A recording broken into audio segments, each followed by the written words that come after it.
Inside this parcel is an iPhone 4S, Apple's flagship from way back late 2011. I bought it from Shopee and you can actually buy one for as low as 800 pesos or 15 US dollars. So, is this even usable and should you even buy one in 2023? Let's find out. But first, roll the intro.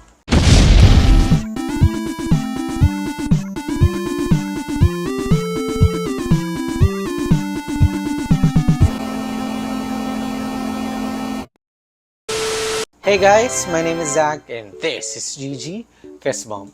So I ordered an 8GB iPhone 4S model with accessories which is technically 900 pesos. But you can order without the accessories to lower the price to 800 pesos. Now when we say accessories, these are the power brick and the charging cable. In case you're interested, I'll place the link of the seller in the description. Right now, they do have 16GB without accessories and 16GB with accessories. And now, let's try opening this up. Hopefully, we do get a working iPhone inside because if not, then this will just be a waste of money. Let's use this cutter. Okay, this is sealed. Hopefully, it's not just a brick. It's inside. Okay, it does come with a box. Of course, it's not the original iPhone box. Okay, what do we have inside? So we do have the charging cable. This is a 30-pin charging cable to USB-A. And we have a power brick that's color green. You also get a Cherry Mobile headset. And yes, it is Cherry Mobile branded. And there's another free accessory, a Peppa Pig keychain. That's cute. Alright, so these are all the accessories if you opted to include it in the package. So let's just put that on the side. And this is the phone itself. Let's take a look. Okay, let's just cut it open. We do get a white iPhone 4S. It's an iPhone 4S 8GB. You do have some minor scratches, but overall it looks really nice. Let's take a closer look. Now this is the iPhone 4S, and as you can see, the front and back looks really presentable. There are some scratches on the side, but it's not really a deal breaker. So let's take a look and see if this turns on. And it does. Okay, so it took about 48 seconds on the Apple logo, but we're finally at the lock screen. Definitely slower than today's iPhones. Now scrolling through this home screen, it feels surprisingly smooth. And despite being small, the display still looks really good. The iPhone 4S has a 3.5-inch 960 by 640 pixel Retina display. Definitely really small if you put it side by side with the iPhone 14 Pro. So let's take a look at the About page. And we see that we only have a 5.3GB capacity with only 4.5GB usable. Definitely not the biggest storage in today's standards. It's on iOS 9.3.6, and I believe that we don't have a whole lot of apps that support that iOS version already. Now let's connect this over Wi-Fi, and we do get assistive touch so that we can reduce the stress on the home button.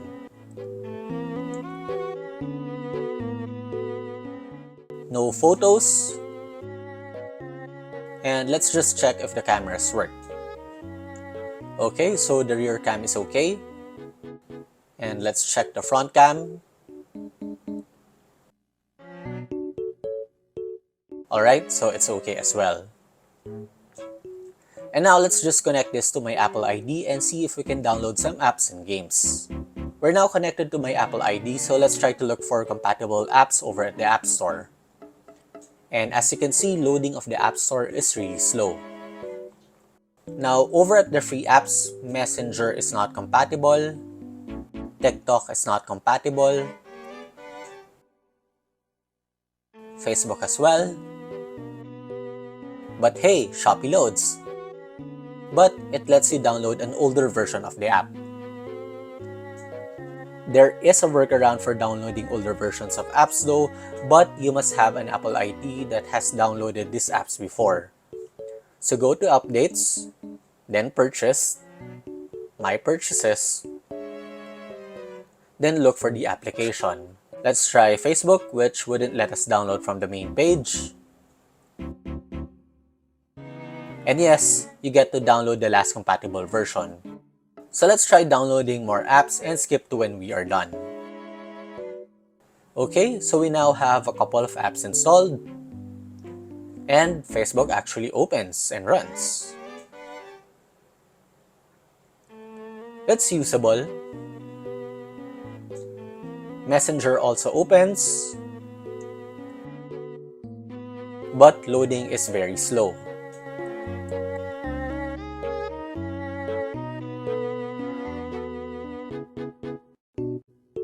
Now for YouTube, we do have an older version, but unfortunately, the app is unusable. You can still watch YouTube on this iPhone, but only through the browser. You have to go to m.youtube.com to access the mobile website. And yes, recent videos load on this iPhone. Now for some games, Temple Run opens, but loading is really slow.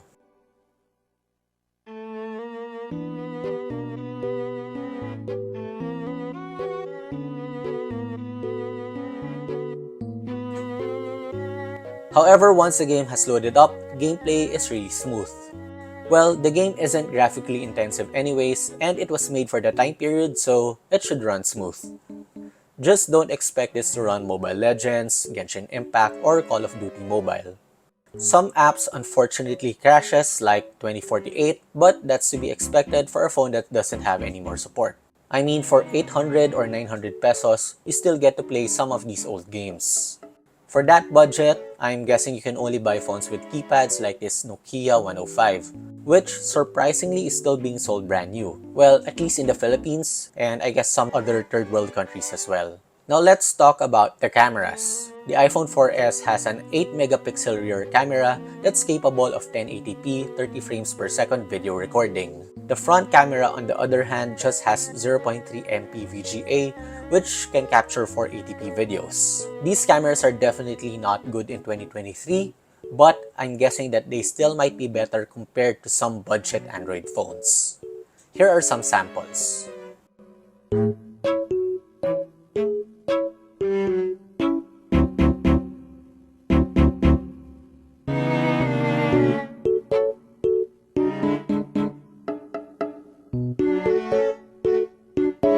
Hey guys, so this is a sample video of the rear camera of the iPhone 4S. What do you guys think? Just leave it in the comments. Hey guys, so this is a sample video of the front-facing camera of the iPhone 4S. What do you guys think of the quality? Just place it in the comments down below. Now, one thing you have to consider with the iPhone 4S is the battery life. Most batteries for this phone has already degraded or has been replaced, and I don't think you get original batteries for this anymore. I brought this out for a day while connected to my mobile hotspot. I left the house around 10 a.m. and it was dead by 4:30 p.m. During that 6+ hours outside, I sent a couple of iMessages, downloaded a few more apps, had a quick browse over at Facebook, took a couple of pictures and videos, and uploaded them to iCloud. These are just light activities in today's standards. But as experienced, the battery of the iPhone 4S can really keep up. You can probably prolong it outside if you're not connected to the internet, but definitely you should keep a charger or a power bank nearby. The iPhone 4S is definitely obsolete at this point. Several apps are not supported, and what you can do with it is really limited. I wouldn't really recommend it unless you're a collector of vintage phones, but the choice is still yours. It's usable, at least in the Philippines, but not as a main driver. And that, guys, is the iPhone 4S. Have you had one before, and what was the experience like?